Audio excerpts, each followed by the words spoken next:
In a narration found in Jami' at-Tirmidhi, number 2460, the Holy Prophet Muhammad, peace and blessings be upon him, advised that a grave is either a garden of paradise or a pit of hell.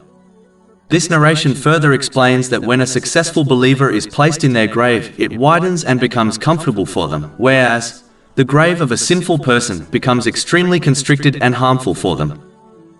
It is important to note that in reality, each person takes the garden of paradise or pit of hell with them when they depart this world in the form of their deeds. If a Muslim obeys Allah, the Exalted, by fulfilling His commands, refraining from His prohibitions, and faces destiny with patience according to the traditions of the Holy Prophet Muhammad, peace and blessings be upon him, then it will ensure they use the blessings they have been granted in ways pleasing to Allah, the Exalted.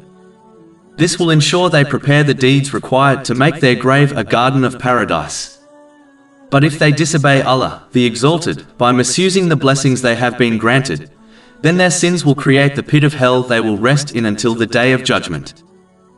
Therefore, Muslims must act today and not delay in this preparation, as the time of death is unknown and often comes suddenly. Delaying to a tomorrow one may not see is foolish, and it only leads to regrets.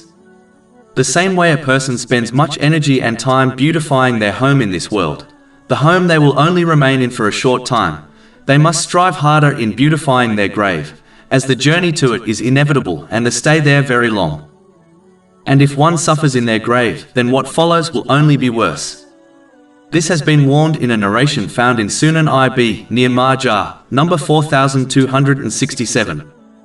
One must never forget that the people and worldly things, such as their business, they dedicate most of their energy to, will abandon them when they reach their grave.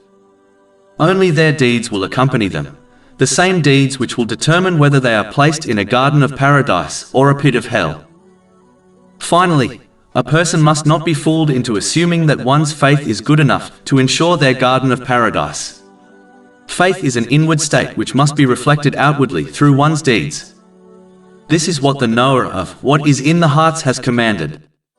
Chapter 16 and now, verse 97. Whoever does righteousness, whether male or female, while he is a believer, we will surely give them their reward in the hereafter according to the best of what they used to do. And the truth is that as faith is like a tree, it must be watered and nourished by righteous deeds. If one fails to nourish their plant of faith, then they may well find that it withers away before they reach their grave.